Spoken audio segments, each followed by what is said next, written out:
भन्ते। मनुष्य एक सामाजिक प्राणी है। समाज में वह संबंधों के आधार पर चलता है। संबंधों को मजबूत बनाने का एक माध्यम है भाषा। अच्छी भाषा, अच्छे संबंध।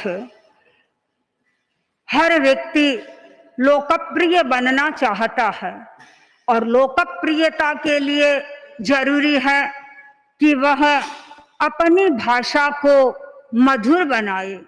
जिसकी भाषा मधुर होती है वह सबको प्रिय लगती है। एक बार श्री कृष्ण को गोपिकाओं ने पूछा कि आप अपने होठों पर ये बांसुरी क्यों रखते हैं? कृष्ण ने कहा, मुझे ये अच्छी लगती है। क्यों अच्छी लगती है, क्या कारण है?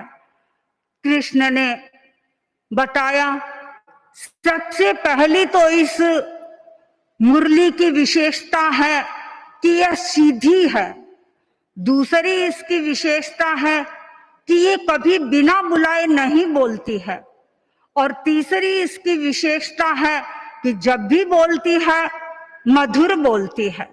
तो जो मधुर होता है वह सबको प्रिय लगता है।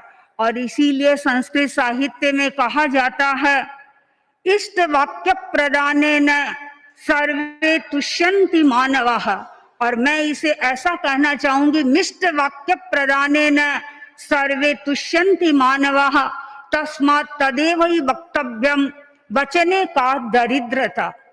सब मनुष्य मधुर भाषा चाहते हैं और वे यह भी सोचते हैं कि मेरे साथ कोई व्यक्ति मधुर व्यवहार करे और भाषा का प्रयोग करे। जो व्यक्ति मधुर भाषा का प्रयोग करता है वह कलह को शांत कर देता है, क्रोध को वह समाप्त कर देता है। श्री राम जनकपुर गए थे धनुष यज्ञ में भाग लेने के लिए और उनके साथ में लक्ष्मण जी भी थे। प्रसंग ऐसा बन गया कि लक्ष्मण जी वहां पर आविष्ट हो गए, क्रुद्ध हो गए और क्रुद्ध होकर के अपशब्दों का प्रयोग करने लगे। परशुराम भी पास में बैठे हुए थे। परशुराम तो स्वयं ही कुपित होने वाला था और स्थिति को देख करके वह कुपित हो गया और लक्ष्मण के पास पहुंच गया अपनी कुठार हाथ में लेकर के। लेकिन श्री राम ने उस समय में इतने मधुर वचनों का, मधुर शब्दों का प्रयोग किया कि लक्ष्मण का सारा पारा शांत हो गया। तो मधुर शब्द कलह को शांत करते हैं और मधुर शब्दों के द्वारा हम किसी भी व्यक्ति को अपना बना सकते हैं।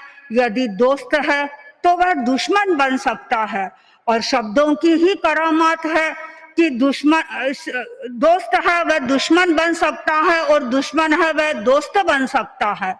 शब्दों का हम कैसे प्रयोग करें यह ध्यान देने की जरूरत है। हमारी रसना में अमृत भी है और रसना में विष भी है। हम किस प्रकार की वाणी का प्रयोग करें यह हमारे पर निर्भर करता है। संस्कृत साहित्य में इस संदर्भ में 2 श्लोक आते हैं।